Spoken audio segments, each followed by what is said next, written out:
Hello dear friends. In previous class we discussed microcomputer and mini computer and uses of those two mini and microcomputer.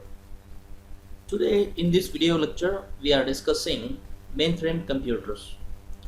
Mainframe computers were introduced in the year 1975. These are larger in size.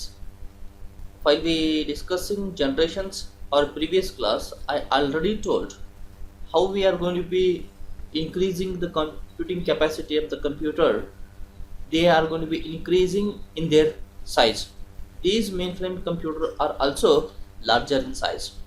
These are more powerful than mini computer and consist of multiple processor. In mini computer we seen two or more processor. In mainframe computer these come up with an multiple processor. These come up with an multiple processor. These are designed to perform multiple tasks for a multiple user at the same time. Means what we seen in earlier computers, they capable to perform a single task or multiple tasks given by certain group of people to the computer. But these mainframe computers are able to perform multiple tasks for a multiple user at the same time. They are capable to do the multiple tasks simultaneously. The user access the mainframe computer through personal computer. Means if you want to access these mainframe computer, these are allowing you to access this computer with help of personal computer only.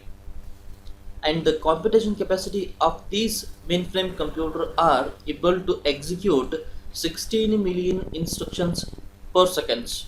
16 million instructions per second. You need to remember this point, because microcomputer are able to execute 1000 instructions, mini computer are able to execute few millions of instructions, and they are able to execute 16 million instructions per second. Example for these mainframe computers are CDC 6600, NEC 610, DEC 10 are the example for mainframe computer. Dear students, ನಾವು ಹಿಂದಿನ ತರಗತಿ ಒಳಗೆ mini computer ಮತ್ತು micro computer discuss ಮಾಡಾಕತ್ತಿದ್ವಿ. ನಾವು ಇಂದಿನ class ಒಳಗೆ main frame ಕಂಪ್ಯೂಟರ್ಸ್ನ discuss ಮಾಡೋಣಂತ. ಈ mainframe ಕಂಪ್ಯೂಟರ್ನ 1975 introduce ಮಾಡಿದ್ರು. ಇವು ಕೂಡ ದೊಡ್ಡದಾದಂಥ ಕಂಪ್ಯೂಟರ್ ಸಿಸ್ಟಮ್. ನಾವು ಆಗಲೇ ಡಿಸ್ಕಸ್ ಮಾಡಿದಾಗೆ ನಾವು ಹೆಂಗೆ ಕಂಪ್ಯೂಟರ್ದ ಕಾಂಪಿಟೇಷನ್ ಕೆಪಾಸಿಟಿ ಇನ್ಕ್ರೀಸ್ ಮಾಡಾಕತ್ತೀವಿ, at the same time size of the computer is also increasing. ಅದರ ಜೊತೆ ಕಂಪ್ಯೂಟರ್ದ ಸೈಜ್ ಕೂಡ ಇನ್ಕ್ರೀಸ್ ಆಗ್ತೈತಿ. ಈ ಮೇನ್ ಫ್ರೇಮ್ ಕಂಪ್ಯೂಟರ್ ಮಿನಿ ಕಂಪ್ಯೂಟರ್ಕಿನ ಪವರ್ಫುಲ್ ಇರ್ತಾವು ಮತ್ತು ಕಾಂಪಿಟೇಷನ್ ಕೆಪಾಸಿಟಿನೂ ಹೆಚ್ಚಿಗಿರುತ್ತೆ. ಈ ಮೇನ್ ಫ್ರೇಮ್ ಕಂಪ್ಯೂಟರ್ ಒಳಗೆ ನಮಗೆ ಮಲ್ಟಿಪಲ್ ಪ್ರೊಸೆಸರ್ ನೋಡಕ್ಕೆ ಸಿಗ್ತಾವೆ. ನಮಗೆ ಮಿನಿ ಕಂಪ್ಯೂಟರ್ ಅಥವಾ ಮೈಕ್ರೋ ಕಂಪ್ಯೂಟರ್ ಒಳಗೆ ಒಂದಕ್ಕಿಂತ ಹೆಚ್ಚಿಗೆ ಅಥವಾ ಎರಡಕ್ಕಿಂತ ಹೆಚ್ಚಿಗೆ ಮೈಕ್ರೋ ಪ್ರೊಸೆಸರ್ ಇದ್ದು ಅಂದ್ರೆ ಈ ಮೇನ್ ಫ್ರೇಮ್ ಕಂಪ್ಯೂಟರ್ ಒಳಗೆ ಮಲ್ಟಿಪಲ್ ಪ್ರೊಸೆಸರ್ನ ನಾವು ನೋಡಕ್ಕೆ ಸಾಧ್ಯ ಐತಿ ಅಥವಾ ನೋಡಕ್ಕೆ ಸಿಗ್ತಾವೆ. ಈ ಮೇನ್ ಫ್ರೇಮ್ ಕಂಪ್ಯೂಟರ್ನ ನಾವು ಮೇನ್ಲಿ ಎದಕ್ಕೆ ಡೆವಲಪ್ ಮಾಡಿವಪ್ಪ ಅಂದ್ರೆ ಮಲ್ಟಿಪಲ್ ಟಾಸ್ಕನ್ನು ಮಲ್ಟಿಪಲ್ ಯೂಸರ್ಲಿಂದ ಸೇಮ್ ಟೈಮ್ ಎಕ್ಸಿಕ್ಯೂಟ್ ಮಾಡೋಕೆ ಅಲೋ ಮಾಡ್ತಾವೆ. ಮೀನ್ಸ್ ನಮಗೆ ಬ್ಯಾಂಕಿಂಗ್ ಸೆಕ್ಟರ್ ಮೇನ್ಲಿ ಈ ಮೇನ್ ಫ್ರೇಮ್ ಕಂಪ್ಯೂಟರ್ನ ಬ್ಯಾಂಕಿಂಗ್ ಸೆಕ್ಟರ್ನಾಗ ಅಥವಾ ಹೈ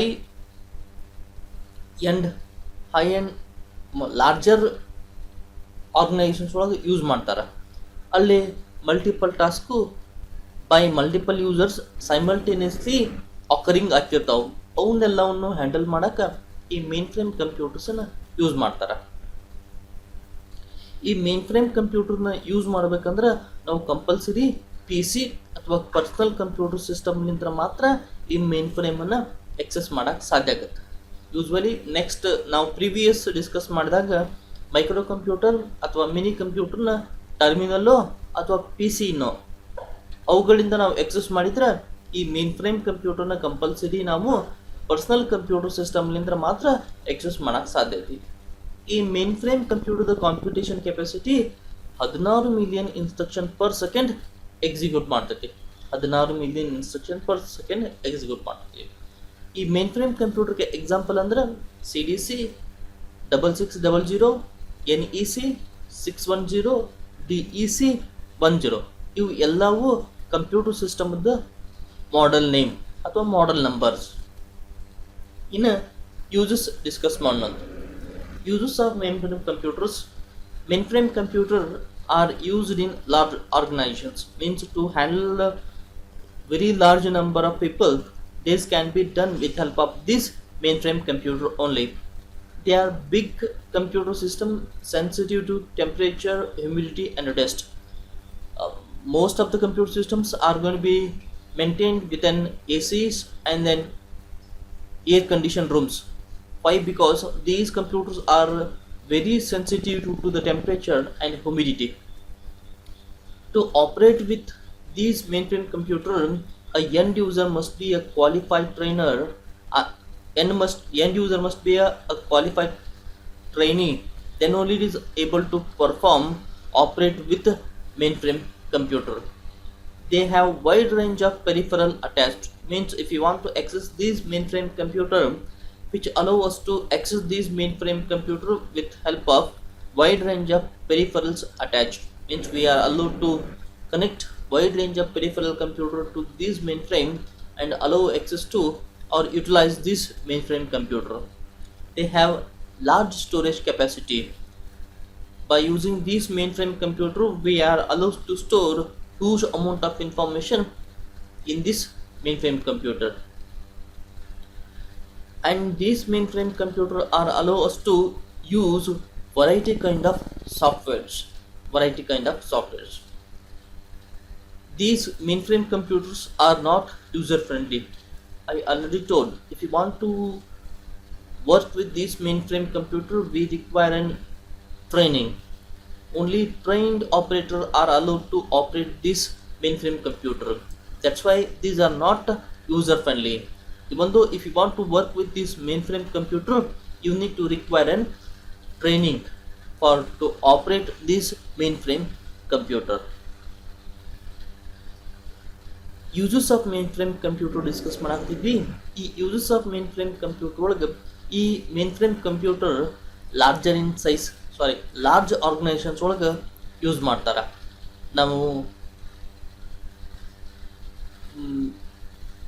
ಮಿನಿ ಕಂಪ್ಯೂಟರ್ ಡಿಸ್ಕಸ್ ಮಾಡೋ ಹೊತ್ನಾಗ mini computer which able to provide service for 4000 connected users. ಈಗ ನನಗೆ ಮೋರ್ ದ್ಯಾನ್ 4000 ಕನೆಕ್ಟೆಡ್ ಯೂಸರ್ಸ್ಗೆ ಸರ್ವಿಸ್ ಪ್ರೊವೈಡ್ ಮಾಡಬೇಕು ಅಂದ್ರೆ ಅದು ಓನ್ಲಿ ಮೇನ್ ಫ್ರೇಮ್ ಕಂಪ್ಯೂಟರ್ಸ್ ಲಿಂತ್ರ ಮಾತ್ರ ಸಾಧ್ಯ. ಲಾರ್ಜರ್ ಆರ್ಗನೈಸೇಷನ್ನಲ್ಲಿ ಈ ಮೇನ್ ಫ್ರೇಮ್ ಕಂಪ್ಯೂಟರ್ಸನ್ನು ಯೂಸ್ ಮಾಡ್ತಾರೆ. ಈ mainframe computer larger in size ಇರ್ತಾವು. ಅವು sensitive to temperature, humidity and the dust. Usually ನಾವು ಈ ಎಲ್ಲ ಕಂಪ್ಯೂಟರ್ ಸಿಸ್ಟಮನ್ನು ನಾವು ಏರ್ ಕಂಡೀಷನ್ಸ್ ರೂಮ್ಸ್ ಒಳಗನೆ ಮೇಂಟೈನ್ ಮಾಡ್ತೀವಿ. ಅಂದ್ರೆ ಅತಿ ಹೆಚ್ಚಿಗೆ ಟೆಂಪ್ರೇಚರ್ ಆದರೂ ಸಿಸ್ಟಮ್ಸ್ದಾಗ ಕ್ಯಾಲ್ಕುಲೇಷನ್ಸ್ ಆಗಲಿ ಅಥವಾ ಸಿಸ್ಟಮ್ ವರ್ಕಿಂಗ್ ನೇಚರ್ ಆಗಲಿ ವೇರಿಯೇಷನ್ಸ್ ಆಗ್ತಾವೆ. ಅದಕ್ಕೆ ಅವನ್ನೆಲ್ಲವನ್ನು ಏರ್ ಕಂಡೀಷನ್ಸ್ ರೂಮ್ನಾಗ ನಾವು ಮೇಂಟೆನೆನ್ಸ್ ಮಾಡ್ತೀವಿ. ಈ ಮೇನ್ ಫ್ರೇಮ್ ಕಂಪ್ಯೂಟರ್ನ ಆಪ್ರೇಟ್ ಮಾಡ್ಬೇಕಪ್ಪ ಅಂದ್ರೆ end user compulsory qualified trainer ಇರಬೇಕು. ಅಂದ್ರೆ ಮಾತ್ರ ಅವ ಈ ಮೇನ್ ಫ್ರೇಮ್ ಕಂಪ್ಯೂಟರ್ನ ಆಪ್ರೇಟ್ ಮಾಡೋಕೆ ಸಾಧ್ಯ ಐತಿ. ಈ ಮೇನ್ ಫ್ರೇಮ್ ಕಂಪ್ಯೂಟರ್ಗೆ ನಾವು ವೈಡ್ ರೇಂಜ್ ಆಫ್ ಪೆರಿಫರಲ್ಸನ್ನು ಅಟ್ಯಾಚ್ ಮಾಡೋಕೆ ನಮಗೆ ಅನುಕೂಲ ಮಾಡಿಕೊಡುತ್ತೆ. ನಿಮಗೆ ಬೇರೆ ಬೇರೆ ಯಾವ್ಯಾವ ಕಾಂಪೋನೆಂಟ್ಸನ್ನು ಕನೆಕ್ಟ್ ಮಾಡಬೇಕು ಅವೆಲ್ಲವನ್ನು ಕಂಪೋನೆಂಟ್ ಕನೆಕ್ಟ್ ಮಾಡಿ ಯೂಸ್ ಮಾಡೋಕೆ ನಮಗೆ ಅಲೋ ಮಾಡ್ತೈತಿ. ಅದು ನಮಗೆ ವೈಡ್ ರೇಂಜ್ ಆಫ್ ಪೆರಿಫರಲ್ ಕಾಂಪೋನೆಂಟ್ಸನ್ನು ಅಟ್ಯಾಚ್ ಮಾಡೋಕೆ ಫೆಸಿಲಿಟಿ ಪ್ರೊವೈಡ್ ಮಾಡ್ತೈತಿ. ಅದ್ರ ಜೊತೆ ಈ mainframe computer large storage capacity ಹೊಂದಿರ್ತೈತಿ. ನಮಗೆ ಎಷ್ಟು ಬೇಕು ಅಷ್ಟು ಹ್ಯೂಜ್ ಸ್ಟೋರೇಜ್ ಆಫ್ ಡೇಟಾನ ನಾವು ಸ್ಟೋರ್ ಮಾಡ್ಬೋದು. ಇವು ಕೂಡ ವೈಡ್ ರೇಂಜ್ ಆಫ್ ಸಾಫ್ಟ್ವೇರ್ಸನ್ನು ಅಲೋ ಮಾಡ್ತಾವೆ. ಇವುದ್ರೊಳಗೆ ನಾವು ವೆರೈಟಿ ಕೈಂಡ್ ಆಫ್ ಸಾಫ್ಟ್ವೇರ್ಸನ್ನು ಇನ್ಸ್ಟಾಲ್ ಮಾಡಿ ಅವನ್ನ ನಮಗೆ ಯೂಸ್ ಮಾಡ್ಕೊಳಕ್ಕೆ ಫೆಸಿಲಿಟಿ ಪ್ರೊವೈಡ್ ಮಾಡ್ತಾವೆ. ಈ mainframe computer user friendly ಅಲ್ಲ. ಯೂಸರ್ ಫ್ರೆಂಡ್ಲಿ ಯಾಕಲ್ಲ ಅಂದ್ರೆ ನಾವು ಈ ಮೇನ್ ಫ್ರೇಮ್ ಕಂಪ್ಯೂಟರ್ ಯೂಸ್ ಮಾಡಬೇಕಂದ್ರೆ ಕಂಪಲ್ಸರಿ ನಮಗೆ ಟ್ರೈನಿಂಗ್ ಆಗಿರ್ಬೇಕು ಅಥವಾ ನಮಗೆ ಟ್ರೈನಿಂಗ್ ಪಡ್ಕೊಂಡಿರ್ಬೇಕು. ಈ ಮೇನ್ ಫ್ರೇಮ್ ಕಂಪ್ಯೂಟರ್ ಯೂಸ್ ಮಾಡ್ತಕ್ಕಂಥ ಟ್ರೈನಿಂಗ್ ಪಡ್ಕೊಂಡಿದ್ರೆ ಮಾತ್ರ ನಮಗೆ ಈ ಮೇನ್ ಫ್ರೇಮ್ ಕಂಪ್ಯೂಟರ್ ಯೂಸ್ ಮಾಡೋಕ್ಕೆ ಸಾಧ್ಯತೆ. The next one is supercomputer. The supercomputer were introduced in the year 1980. These are the These supercomputer is the fastest calculating machine nowadays. Supercomputer are bigger in size and the most expensive in price than any other computer. These supercomputer are larger in size with compared to mainframe computer, and these are very expensive. Means if you want to afford these computer system, it is not possible. Only these computer systems are used for scientific analysis purpose. These supercomputers are most sophisticated, complex and advanced computer. It has very large storage capacity. How we are increasing computing capacity of the computer, at the same time the storage structure of the computer is also increasing. Mainframe computer is also providing huge storage capacity with compared to these supercomputers are also providing a huge storage structure or huge storage capacity for storing the data and instruction on this system. And these supercomputers are able to execute trillions of instructions per second. Previously in mainframe computer we discussed 16 million instructions are executed by mainframe computer, but supercomputer are executing trillions of instructions per second. That is the computation capacity of the supercomputer. These supercomputers are used for highly calculation intensive tasks. Means even microsecond is matter to the operation. Such type of operations are going to be managed by these supercomputer. If I am going to be performing certain operation, in that microseconds are going to be make a considerable changes in that. To handle those such kind of operations are handled by these supercomputers. Supercomputers are designed for ultra high performance tasks such as weather analysis, encryption, tracking and creation of animations. These are the certain example. These are called as an ultra high performance task. Along with this, launching a satellite, nuclear reactor are also ultra high performance task in which a microsecond operations changes in a microsecond would be a cost for a huge amount. These are all ultra high performance tasks. To handle these kind of operations are handled by supercomputers only. Example for supercomputer are IBM Roadrunner, IBM Blue Gene, Paramapadma are the example for supercomputer. In this, Paramapadma is a Indian originated or Indian developed supercomputer. ನಾವು super computer ಬಗ್ಗೆ discuss ಮಾಡಾಕತ್ತಿದ್ವಿ. ಈ super ಕಂಪ್ಯೂಟರ್ಸ್ನ 1980 develop ಮಾಡಿದ್ರು. ಈ super computer larger in size and most expensive. Cost of this computer is very high. ಅಂದ್ರೆ ಯಾರಾದರೂ ಇವನ್ನ purchase ಮಾಡ್ತಾರ ಅಂದ್ರೆ ಇಂಡಿವಿಜುವಲ್ ಆಪರೇಷನ್ಸ್ಗೆ ಅಂದ್ರೆ ಸಾಧ್ಯ ಇಲ್ಲ. ಇವು ಮೋಸ್ಟ್ ಎಕ್ಸ್ಪೆನ್ಸಿವ್ ಸಿಸ್ಟಮ್. ಈಗ ಸದ್ಯಕ್ಕೆ ಅತ್ಯಂತ ಫಾಸ್ಟೆಸ್ಟ್ ಕ್ಯಾಲ್ಕುಲೇಟಿಂಗ್ ಡಿವೈಸ್ ಯಾವಪ್ಪ ಅಂತಂದ್ರೆ ಅವು ಸೂಪರ್ ಕಂಪ್ಯೂಟರ್ಸ್ ಮಾತ್ರ. ಈ super computer most sophisticated, complex ಮತ್ತು ಅಡ್ವಾನ್ಸ್ಡ್ ಕಂಪ್ಯೂಟರ್. ಇವು ಕೂಡ ನಮಗೆ ಮೇಂಟೆನೆನ್ಸ್ ರಿಕ್ವೈರ್ಮೆಂಟ್ ಇರುತ್ತೆ. These are also sophisticated, sensitive to weather conditions, temperature, sensitive to temperature. ಅದಕ್ಕೆ ಇವನ್ನ ಏರ್ ಕಂಡೀಷನ್ಸ್ ರೂಮ್ಗಳೊಳಗೆ ಮೇಂಟೆನೆನ್ಸ್ ಮಾಡ್ತಿರ್ತಾರೆ. ಈ ಸೂಪರ್ ಕಂಪ್ಯೂಟರ್ ಕೂಡ ನಮಗೆ ಹ್ಯೂಜ್ ಅಮೌಂಟ್ ಆಫ್ ಡೇಟಾನ ಸ್ಟೋರ್ ಮಾಡ್ಕೊಳ್ಳೋಕೆ ಫೆಸಿಲಿಟಿ ಪ್ರೊವೈಡ್ ಮಾಡ್ತೈತಿ. The computation capacity of the super computer ಅಂದ್ರೆ ಈ ಸೂಪರ್ ಕಂಪ್ಯೂಟರ್ ನಮಗೆ ಟ್ರಿಲಿಯನ್ಸ್ ಆಫ್ ಇನ್ಸ್ಟ್ರಕ್ಷನ್ಸನ್ನು ಎಕ್ಸಿಕ್ಯೂಟ್ ಮಾಡ್ತೈತಿ. ಟ್ರಿಲಿಯನ್ಸ್ ಆಫ್ ಇನ್ಸ್ಟ್ರಕ್ಷನ್ಸನ್ನ 1 ಸೆಕೆಂಡ್ ಒಳಗೆ ಎಕ್ಸಿಕ್ಯೂಟ್ ಮಾಡಿ ಕೊಡುತ್ತೆ. ನಾವು ಮೇನ್ ಫ್ರೇಮ್ ಕಂಪ್ಯೂಟರ್ ಡಿಸ್ಕಸ್ ಮಾಡಿದ್ವಿ. ಮೇನ್ ಫ್ರೇಮ್ ಕಂಪ್ಯೂಟರ್ 16 ಮಿಲಿಯನ್ ಇನ್ಸ್ಟ್ರಕ್ಷನ್ಸ್ನ ಎಕ್ಸಿಕ್ಯೂಟ್ ಮಾಡಿದ್ರೆ ಸೂಪರ್ ಕಂಪ್ಯೂಟರ್ ಟ್ರಿಲಿಯನ್ಸ್ ಆಫ್ ಇನ್ಸ್ಟ್ರಕ್ಷನ್ಸ್ನ 1 ಸೆಕೆಂಡ್ನಾಗ ಎಕ್ಸಿಕ್ಯೂಟ್ ಮಾಡ್ತದೆ. ಸೂಪರ್ ಕಂಪ್ಯೂಟರ್ನ ಹೈಲಿ ಕ್ಯಾಲ್ಕುಲೇಟೆಡ್ ಇಂಟೆನ್ಸಿವ್ ಟಾಸ್ಕಿಗೆ ಯೂಸ್ ಮಾಡ್ತಾರೆ. ಹೈಲಿ ಕ್ಯಾಲ್ಕುಲೇಷನ್ ಇಂಟೆನ್ಸಿವ್ ಟಾಸ್ಕ್ ಅಂದ್ರೆ ಲಾಂಚಿಂಗ್ ಆಫ್ ಸ್ಯಾಟಲೈಟ್ ಅಥವಾ ನ್ಯೂಕ್ಲಿಯರ್ ರಿಯಾಕ್ಟರ್, ಇವಕ್ಕೆ ನಾವು ಎಕ್ಸಾಂಪಲ್ ತಗೋಬೋದು. ಹೈಲಿ ಕ್ಯಾಲ್ಕುಲೇಷನ್ ಅಥವಾ ಅಲ್ಟ್ರಾ ಹೈ ಪರ್ಫಾರ್ಮೆನ್ಸ್ ಟಾಸ್ಕ್ ಅಂತ ಕರೀತಾರೆ. ಇದ್ರೊಳಗೆ ಒಂದು ಮೈಕ್ರೋ ಸೆಕೆಂಡ್ ಚೇಂಜಸ್ ಕೂಡ ಭಾಳ ಕನ್ಸಿಡ್ರಬಲಿ ಆಪ್ರೇಷನ್ಸ್ ಮ್ಯಾಟರ್ ಮಾಡ್ತದೆ. ಇಂಥ ಆಪ್ರೇಷನ್ಸನ್ನು ನಾವು ಹ್ಯಾಂಡಲ್ ಮಾಡೋಕ್ಕೆ ಅಥವಾ ಮ್ಯಾನೇಜ್ ಮಾಡೋಕ್ಕೆ ಈ ಸೂಪರ್ ಕಂಪ್ಯೂಟರ್ಸ್ನ ಯೂಸ್ ಮಾಡ್ತಾರೆ. ಲಾಂಚಿಂಗ್ ಆಫ್ ಅ ಸ್ಯಾಟಲೈಟ್ ಒಳಗೆ 1 ಸೆಕೆಂಡ್ ವೇರಿಯೇಷನ್ ಆತಂದ್ರೆ ನಾವು ಲಾಂಚ್ ಮಾಡ್ತಕ್ಕಂಥ ಸ್ಯಾಟಲೈಟ್ ಇನ್ನು ಯಾವುದೋ ಆರ್ಬಿಟಿಗೆ ಹೋಗಿ ಕೂಡ್ಬೋದು ಅಥವಾ ಸ್ಪೇಸ್ ಒಳಗೆ ಕಳೆದ್ರೆ ಹೋಗ್ಬೋದು. ಇದು ಎಲ್ಲವನ್ನೂ ಮ್ಯಾನೇಜ್ ಮಾಡೋಕ್ಕೆ ಸೂಪರ್ ಕಂಪ್ಯೂಟರಿಂದ ಮಾತ್ರ ಸಾಧ್ಯ. ಅಲ್ಲೇ ಮೈಕ್ರೋ ಸೆಕೆಂಡ್ ಕೂಡ ಮ್ಯಾಟ್ರ್ ಆಗ್ತಿರುತ್ತೆ. ಆ ಮೈಕ್ರೋ ಸೆಕೆಂಡ್ ಕೂಡ ಕಂಪ್ಯೂಟರ್ ಹ್ಯಾಂಡಲ್ ಮಾಡ್ತಿರುತ್ತೆ. ಎಕ್ಸಾಂಪಲ್ ಫಾರ್ ಸೂಪರ್ ಕಂಪ್ಯೂಟರ್ಗೆ IBM Roadrunner, IBM Blue Gene, Param Padma ಅನ್ನೋ ಸೂಪರ್ ಕಂಪ್ಯೂಟರ್ಗೆ ಎಕ್ಸಾಂಪಲ್. ಈ ಸೂಪರ್ ಕಂಪ್ಯೂಟರ್ ಒಳಗೆ ಪರಮಪದ್ಮ ಅನ್ನೋದು ಇಂಡಿಯನ್ ಒರಿಜಿನೇಟೆಡ್ ಅಥವಾ ಭಾರತದಲ್ಲೇ ಉತ್ಪಾದಿಸಿದಂಥ ಒಂದು ಸೂಪರ್ ಕಂಪ್ಯೂಟರ್. ಇನ್ನು uses of super computer. Super computers are used in weather forecasting, nuclear energy research, space science, weapons and missile design.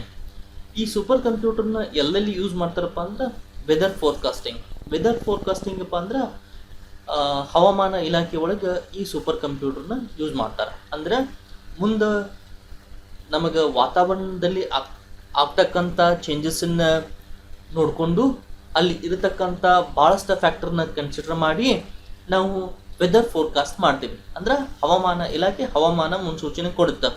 ಮಳೆ ಬರುತ್ತೋ ಅಥವಾ ಬರೋದಿಲ್ಲೋ, ಚಂಡಮಾರುತ ಬೀಸಾಕತ್ತೈತೋ ಅಥವಾ ಚಂಡಮಾರುತ ಬೀಸಾಕತ್ತೈತಪ್ಪ ಅಂದ್ರೆ ಅದು ಯಾವ ದಿಕ್ಕಿನ ಒಳಗೆ ಬರಾಕತ್ತೈತಿ, ಇವನ್ನೆಲ್ಲವನ್ನು ಪ್ರಿಡಿಕ್ಟ್ ಮಾಡ್ಬೇಕಂದ್ರೆ ಅದು ಕೇವಲ ಮಾತ್ರ ಸೂಪರ್ ಕಂಪ್ಯೂಟರ್ಲಿಂದ ಮಾತ್ರ ಸಾಧ್ಯ. ಹಾಗೆ ನ್ಯೂಕ್ಲಿಯರ್ ಎನರ್ಜಿ ರಿಸರ್ಚ್ ಒಳಗೂ ಯೂಸ್ ಮಾಡ್ತಾರೆ.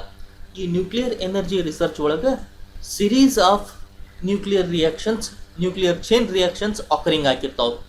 ಈ ಸಿರೀಸ್ ಆಫ್ ನ್ಯೂಕ್ಲಿಯರ್ ಚೈನ್ ರಿಯಾಕ್ಷನ್ಸನ್ನು ಕಂಟ್ರೋಲ್ಡ್ ಮ್ಯಾನರ್ ಒಳಗೆ ನಮಗೆ ಚೈನ್ ರಿಯಾಕ್ಷನ್ಸನ್ನು ನಾವು ಹ್ಯಾಂಡಲ್ ಮಾಡಬೇಕು. ಇದನ್ನು ಮಾಡೋಕ್ಕೆ ಸೂಪರ್ ಕಂಪ್ಯೂಟರ್ಲಿಂದ ಮಾತ್ರ ಸಾಧ್ಯ. ಹಾಗೆ ಸ್ಪೇಸ್ ಸೈನ್ಸ್ ಒಳಗೆ ನಾ ಆಲ್ರೆಡಿ ಹೇಳಿದ ಹಾಗೆ ನೀವು ಸ್ಯಾಟಲೈಟ್ ಲಾಂಚ್ ಮಾಡಬೇಕು. ಸ್ಯಾಟಲೈಟ್ ಲಾಂಚ್ ಮಾಡಿದ್ದನ್ನು ಪರ್ಟಿಕ್ಯುಲರ್ ಆರ್ಬಿಟ್ ಒಳಗೆ ಪ್ಲೇಸ್ ಮಾಡಬೇಕಂದ್ರೆ ಅದು ಸೂಪರ್ ಕಂಪ್ಯೂಟರ್ಲಿಂದ ಮಾತ್ರ ಸಾಧ್ಯ. ನೀವು 1 ಸೆಕೆಂಡ್ ಏನೋ ವೇರಿಯೇಷನ್ ಆತಂದ್ರೂ ನಾವು ಲಾಂಚ್ ಮಾಡಿದಂಥ ಸ್ಯಾಟಲೈಟ್ ನಮಗೆ ಸ್ಪೇಸ್ ಒಳಗೆ ಕಳೆದು ಹೋಗೋ ಚಾನ್ಸಸ್ ಇರುತ್ತೆ. ಅಥವಾ ನಾವು ಲೋವರ್ ಆರ್ಬಿಟಿಗೆ ನಾವು ಲಾಂಚ್ ಮಾಡಿದ್ವಪ್ಪ ಅಂದ್ರೆ ಅದು ಇನ್ನೊಂದು ಯಾವುದೋ ಸ್ಯಾಟಲೈಟ್ ಜೊತೆ ಕ್ರ್ಯಾಶ್ ಆಗೋ ಚಾನ್ಸ್ ಇರುತ್ತೆ. ಅದಕ್ಕೆ ನಾವು ಸೂಪರ್ ಕಂಪ್ಯೂಟರ್ ಹ್ಯಾಂಡಲ್ ಮಾಡ್ಕೊಂಡು ಮಾತ್ರ ಈ ಸ್ಯಾಟಲೈಟ್ ಲಾಂಚನ್ನು ಮಾಡ್ತೀವಿ. ಅದರ ಜೊತೆ ವೆಪನ್ಸ್ ಆ್ಯಂಡ್ ಮಿಸೈಲ್ ಡಿಸೈನಿಂಗ್ಗಳು, ಟಾರ್ಗೆಟೆಡ್ ಮಿಸೈಲ್ಸನ್ನು ಈ ಸೂಪರ್ ಕಂಪ್ಯೂಟರ್ಸ್ಲಿಂದ ಮ್ಯಾನೇಜ್ ಅಥವಾ ಹ್ಯಾಂಡಲ್ ಮಾಡ್ತಾರೆ. ಟಾರ್ಗೆಟೆಡ್ ಮಿಸೈಲ್ಸ್ ಅಂದ್ರೆ ನಮಗೆ ಒಂದು ಪರ್ಟಿಕ್ಯುಲರ್ ರೇಂಜನ್ನು ಸೆಟ್ ಮಾಡಿರ್ತಾರೆ. ಆ ಪರ್ಟಿಕ್ಯುಲರ್ ರೇಂಜಿಗೆ ಹೋಗಿ ನಮ್ಮ ಮಿಸೈಲ್ ಹೋಗಿಬಿಡ್ತೈತಿ. ಇವನ್ನೆಲ್ಲವನ್ನು ಹ್ಯಾಂಡಲ್ ಮಾಡೋದು ಸೂಪರ್ ಕಂಪ್ಯೂಟರ್ಲಿಂದ ಮಾತ್ರ ಸಾಧ್ಯ. ಇವಿಷ್ಟು ನಾವು ಇವತ್ತು ಡಿಸ್ಕಸ್ ಮಾಡ್ತಕ್ಕಂಥ ಮೇನ್ ಫ್ರೇಮ್ ಮತ್ತು super computers. Lastly the applications of computer. Nowadays there are no such area in which computers are used. Now some of the applications of computer are schools and colleges, bank, computer aided manufacturing and hospital. I given only few example for applications of computer. There are so many areas in which we are using computer systems. Applications of computer discuss ಮಾಡಾಕತ್ತೀವಿ. Applications of computer ಅಪ್ಪ ಅಂದ್ರೆ ಈಗ ನಾವು ಸದ್ಯದ ಪರಿಸ್ಥಿತಿ ಒಳಗೆ ನೀವು ಯಾವುದೇ ಒಂದು ಜಾಗ ಅದು ಕಂಪ್ಯೂಟರ್ ಇರಲಾರ್ದಂಥದ್ದು ಇರ್ಲಿಕ್ಕೆ ಸಾಧ್ಯ ಇಲ್ಲ. ಎಲ್ಲ ಸ್ಥಳದಲ್ಲಿಯೂ ಕಂಪ್ಯೂಟರ್ ಆವರಿಸ್ಕೊಂಡು ಬಿಟ್ಟೈತಿ. ಕಂಪ್ಯೂಟರ್ ಇರಲಾರ್ದ ನಮ್ಮ ಡೇ ಟು ಡೇ ಲೈಫನ್ನು ಲೀಡ್ ಮಾಡೋಕ್ಕೆ ಸಾಧ್ಯನೇ ಇಲ್ಲ. ಅಂಥದ್ರಲ್ಲಿ ನಾವು ಅಪ್ಲಿಕೇಶನ್ಸ್ ಆಫ್ ಕಂಪ್ಯೂಟರ್ ಡಿಸ್ಕಸ್ ಮಾಡಾಕ್ತಿದ್ವಿ. ಅದ್ರೊಳಗೆ ನಾನು ಕೇವಲ 4 ಎಕ್ಸಾಂಪಲ್ ಮಾತ್ರ ಕೊಟ್ಟೀನಿ. ಇನ್ನು ಉಳಿಕಿದ್ದನ್ನು ನೀವೇ ಹುಡುಕಿ ಅದರದ್ದು ಅಪ್ಲಿಕೇಶನ್ಸ್ ಬರ್ಕ್ ತೆಗಿಬೇಕು. Schools and colleges, we are using computer systems in schools and colleges to maintain educational record of a students. Means what are the test marks he secured when he passed, when he admitted to schools and colleges. To keep track of all these informations, we require computer systems. In banking sector also, nowadays most of the banking systems are becoming centralized. These maintenance of centralized system, we require an computer systems.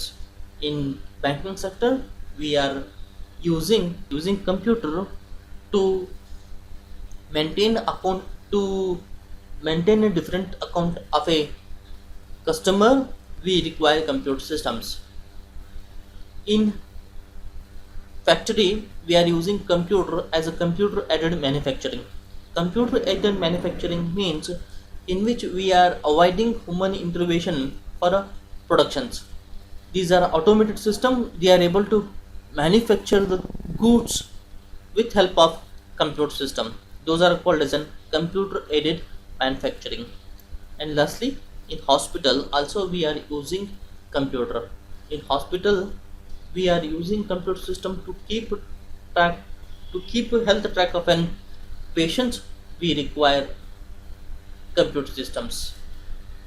ನಾವು applications of computer discuss ಮಾಡಾಕ್ತಿದ್ವಿ. ಈ applications of computers ಒಳಗೆ ಒಂದೇದು schools and colleges ಒಳಗೆ ಕಂಪ್ಯೂಟರ್ನ use ಮಾಡ್ತಾರೆ.